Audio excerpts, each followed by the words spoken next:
एक और चीज बताऊं, जीएसटी में पहली बार सालों बाद दिल्ली के व्यापारियों को अपना जीएसटी रिफंड जो है विद इन टाइम फ्रेम मिला, with in time frame. 915 crore रुपए, 915 करोड़ रुपए हमने दिल्ली के व्यापारियों को दिवाली से पहले पहले जीएसटी रिफंड दिया, ताकि अलग से बोल लेना भाई तुम्हारा समय पूरा हो गया, तुम्हारा समय पूरा हो गया, समझो भैया, अब समय तुम्हारा नहीं है, समय पूरा हो गया, समझो। मैं तो इतनी बात कहना चाहती हूं कि जिंदगी की असली उड़ान अभी बाकी है, जिंदगी के कई इम्तिहान अभी बाकी हैं, अभी तो नापी है मुट्ठी भर जमीन हमने, अभी तो सारा आसमान बाकी है।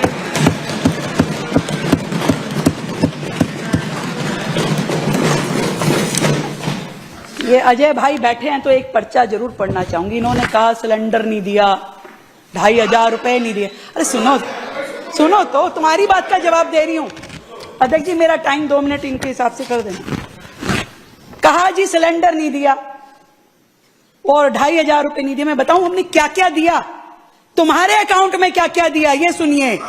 डीएमआरसी की पेमेंट जो आम आदमी पार्टी की सरकार में दी जानी चाहिए थी, फेज 1, 2 और 3 की 9087 करोड़ रुपए हमने देने का वादा किया। तभी डीएमआरसी का काम दोबारा बढ़ पाएगा। इसी तरीके से पेरिफेरल एक्सप्रेस वे के अकाउंट में जो पैसा आपकी सरकार के समय दिया जाना चाहिए था, वो सारी रोड दिल्ली के लिए बनी। आज दिल्ली में कितना ट्रैफिक कंजेशन कम हो पाया इन सभी एक्सप्रेस वे के कारण से। 3700 करोड़ रुपए उस अकाउंट में पेंडिंग है, जो हमें देने पड़ेंगे आपके कारण, आपके समय की पेंडिंग लायबिलिटी के कारण। इसी तरीके से पावर विभाग की 3326 करोड़ रुपए आपके समय के पेंडिंग लायबिलिटी आज की वर्तमान की दिल्ली सरकार को देनी पड़ेगी। आप पूछते हो सिलेंडर, आप पूछते हो ये थोड़ी ना बता के गए थे आपकी ये लायबिलिटी पेंडिंग है। अभी तो सुनते रहिए, इतना बड़ा परिचय, थोड़े थोड़े मेन स्पोर्ट्स के बच्चे 3 साल से उनको प्राइज मनी नहीं मिला, 24 करोड़ रुपए उस हेड के भी पेंडिंग हैं।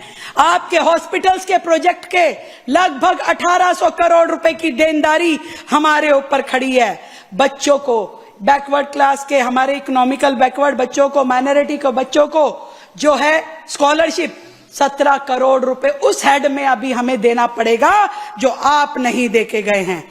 ऐसे ही आरआरटीएस के अकाउंट में 250 करोड़ रुपए जो आपको देने थे, आपने नहीं दिए, हमें देने पड़ेंगे।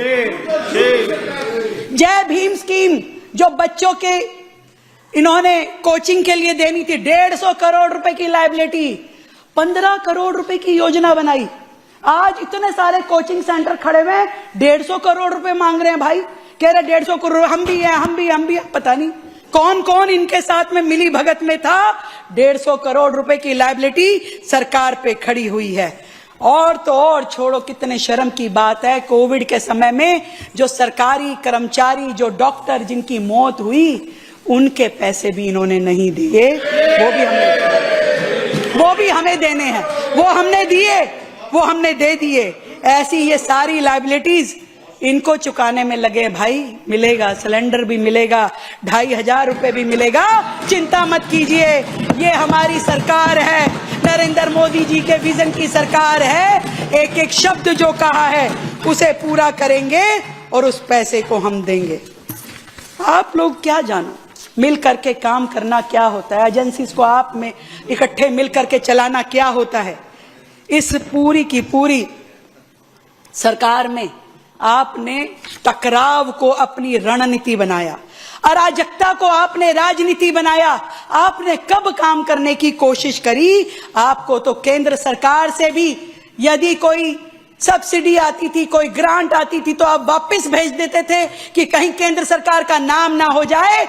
मैं आपसे पूछना चाहती हूं, आपके उन नेता से पूछना चाहती हूं कि ये कोई आपके बेटे की शादी में आया लफाफा नहीं था कि 1 रुपया रखा और बाकी वापस दे दिया। ये दिल्ली सरकार का पैसा था, ये दिल्ली की जनता के हक का पैसा था, दिल्ली का विकास कार्य रुक गए। शर्म आनी चाहिए आपको। दिल्ली के हक का पैसा आपने दिल्ली में पहुंचने नहीं दिया, जिसको आज हम अलग अलग मदों में दिल्ली के लिए लेके आ रहे हैं। आज हम कभी डीडीए के साथ बैठ के master plan, circle rate revision करते हैं, लैंड मैनेजमेंट पब्लिक यूटिलिटी के लिए करते हैं, तो कभी हम एमसीडी को उसकी जरूरतों के लिए ग्रांट देते हैं, एक्स्ट्रा ग्रांट। अभी भी 500 करोड़ हमने दिया। हमने उनको 70 एमआरएस मशीन और 1000 लीटर पिकर मशीनों को लेने के लिए 2300 करोड़ रुपए की सब्सिडी दी। आप सोचिए कि हम लोग दिल्ली के भले के लिए हर संभव प्रयास, हर संभव काम करने की दिशा में चल रहे हैं। मैं लगातार जो हमारे एलजी महोदय ने दिल्ली के लिए मेहनत करी, दिल्ली के हर विषय पे काम किया, दिल्ली को बचा के रखने के लिए जितनी भी शिद्दत से उन्होंने दिल्ली में समय लगाया, आज इस सदन के माध्यम से उनका भी धन्यवाद करती हूं। उनकी मेहनत को हम सलाम करते हैं।